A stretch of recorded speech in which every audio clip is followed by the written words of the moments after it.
All right, let's get into this story. It's an absolutely wild ride about academic theft, brilliant coding, and some seriously cold-blooded revenge.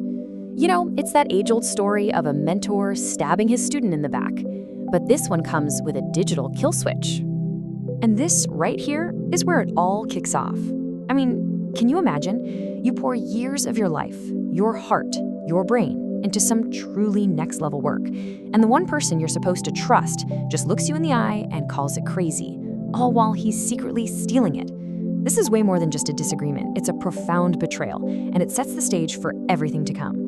So now we're on a countdown. The whole story is building towards this one single moment at a huge global summit. And the student's entire plan, it all comes down to a hidden master key he baked into the code, a key his professor had absolutely no idea even existed. What was supposed to be this professor's moment of glory is, well, about to become a very, very public train wreck. To really get why the payback is so satisfying, we've got to look at the injustice that fueled it. This wasn't some snap decision. It was the result of years of being used, and it really shines a light on the huge power imbalance that can happen in the academic world. Because you see, as the Global Energy Summit got closer and the stakes got way, way higher, Professor Sterling decided he didn't need a partner anymore. What he needed was a scapegoat. And this just lays out the brutal reality of that betrayal. The student thought he'd be a co-author, that he'd get a great recommendation, that he had a real future ahead of him. Nope. Instead, he gets an NDA shoved in his face, gets called a redundant student, and is literally walked off campus by security. Just like that, his career was supposed to be over. But this was never just about getting credit for the work. Oh no. This betrayal had a very, very big price tag. Using the remote access that Professor Sterling was too smug and technically inept to even think about revoking, the student found it.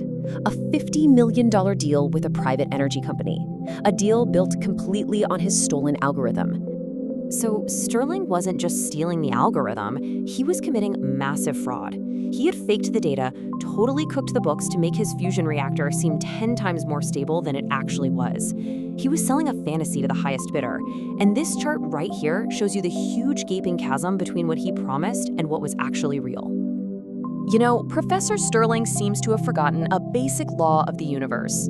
You can't get something for nothing. And in his arrogance, in his rush to claim glory, he overlooked one tiny detail.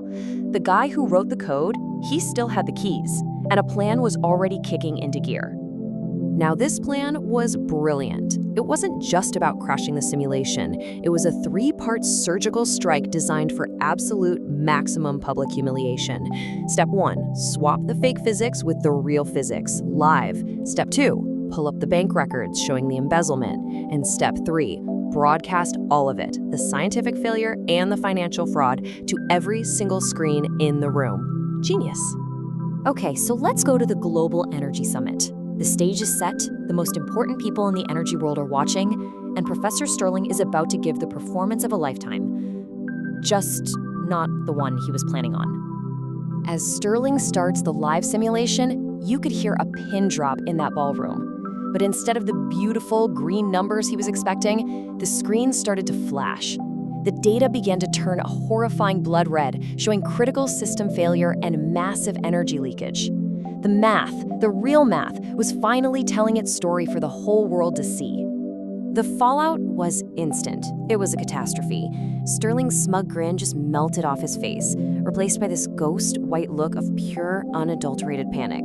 And while his fraudulent career was literally collapsing on a giant screen behind him, federal agents were already walking onto the stage.